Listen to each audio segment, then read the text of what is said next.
할렐루야. 사랑하는 대강의 가족 여러분, 오늘 하루도 하나님의 말씀과 동행하는 삶이 되길 소망합니다. 오늘 함께 나눌 하나님의 말씀은 마태복음 17장 14절에서 20절 말씀입니다. 그들이 무리에게 이르매 한 사람이 예수께 와서 꿇어 엎드려 이르되 주여 내 아들을 불쌍히 여기소서. 그가 간질로 심히 고생하여 자주 불에도 넘어지며 물에도 넘어지는지라. 내가 주의 제자들에게 데리고 왔으나 능히 고치지 못하더이다. 예수께서 대답하여 이르시되 믿음이 없고 패역한 세대여, 내가 얼마나 너희와 함께 있으며 얼마나 너희에게 참으리요. 그를 이리로 데려오라 하시니라. 이에 예수께서 꾸짖으시니 귀신이 나가고 아이가 그때부터 나으니라. 이때 제자들이 조용히 예수께 나와 이르되 우리는 어찌하여 쫓아내지 못하였나이까. 이르시되 너희 믿음이 작은 까닭이니라. 진실로 너희에게 이르노니 만일 너희에게 믿음이 겨자씨 한 알 만큼만 있어도 이 산을 명하여 여기서 저기로 옮겨지라 하면 옮겨질 것이요 또 너희가 못할 것이 없느니라. 아멘. 우리말에 이 서당계 3년이면 풍어를 읊는다는 말이 있습니다. 그만큼 전문가 옆에 함께하면 그의 영향력을 받게 된다는 말입니다. 요즘은 식당계 3년이면 라면을 끓인다고 사람들이 바꿔서 재미있게 말을 하기도 하지만 그만큼 전문가 옆에 있었으면 뭔가 주워들은 게 있어야 한다는 것이고 영향을 받은 게 있어야 한다는 말입니다.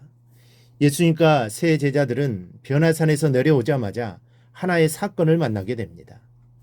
간질병을 앓고 있어 불에도 넘어지고 물에도 넘어지는 아이의 아버지가 예수님께 와서 도움을 요청했던 것입니다. 그가 예수님의 제자들이 자기 아들의 병을 고쳐주지 못함을 말했을 때 예수님께서 이런 말씀을 하셨습니다.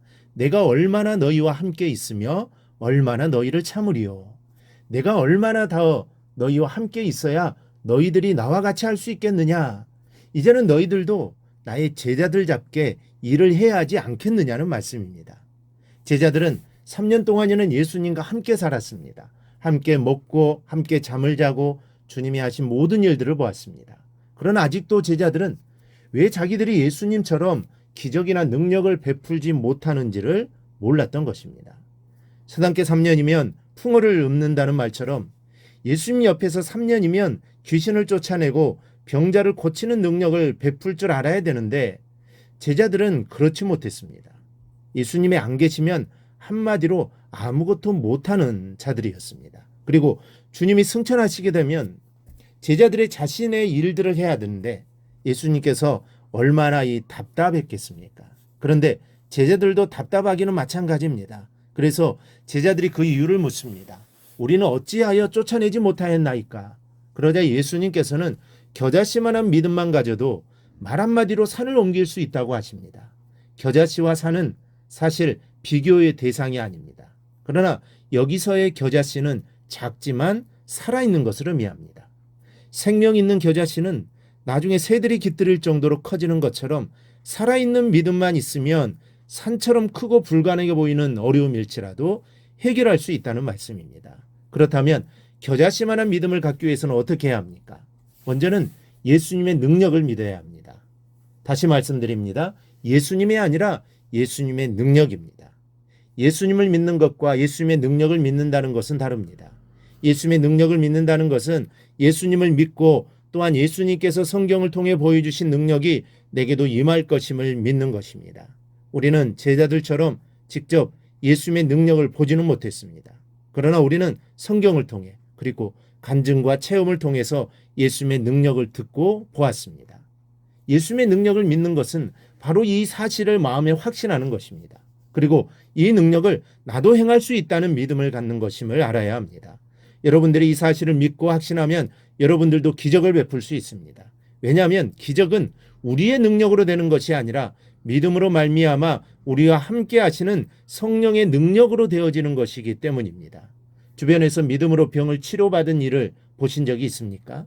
사형 선고를 받은 말기 암 환자 같은 불치병자들이 필사적으로 기도하여 완치되는 경우 의사들은 그런 현상을 의학적으로 설명할 수 없다고 합니다. 물론 모든 사람이 낫는 것은 아닙니다. 믿음을 갖고 기도해도 안 되는 경우가 많습니다. 병을 낫게 하고 고치는 것은 하나님의 뜻에 있는 것이기 때문입니다. 그러니 기도할 때 제일 먼저 하나님의 뜻이 이루어지기를 원하는 마음을 가져야 합니다. 그러면 하나님께서는 기적이 필요한 사람에게 믿음을 통하여 능력을 드러내실 것입니다. 둘째는 열심히 기도하는 것입니다.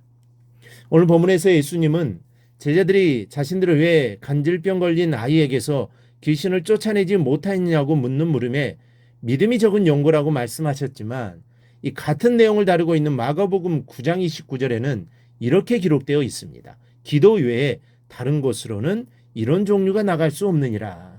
여러분, 작지만 살아있는 믿음을 갖기 위해서 오늘도 우리는 기도하러 왔습니다. 내 욕심과 육신의 유혹을 따라 기도한다면 아무리 간절히 기도하고 금식하며 기도한다고 하더라도 그 기도가 이루어지지는 않습니다. 그러니 먼저 하나님의 뜻을 따라 기도하시고 하나님의 뜻이 이루어질 수 있는 기도를 하시기 바랍니다. 그러면 산같이 엄청나게 큰 우리 앞에 있는 문제들도 예수님의 능력을 믿고 기도하면 나와 함께 하시는 성령께서 물리치고 해결해 주실 것입니다. 오늘 말씀을 기억하고 겨자씨만한 믿음을 달라고 간구하시기 바랍니다. 주님의 능력을 믿는 것입니다. 그 능력을 의지하여 기도하는 것입니다. 그러면 하나님의 능력이 나를 통해 나타날 것입니다. 하나님의 능력을 체험하며 살아가게 될 것입니다. 이로 인해 하나님이 기뻐하시는 신앙생활을 하게 될 것입니다. 바로 이러한 하나님의 은혜가 우리 모두에게 임하기를 주님의 이름으로 축원합니다. 오늘 묵상한 말씀을 굳게 잡고 삶으로 실천하며 살아내는 대강의 모든 성도들이 되기를 축복합니다.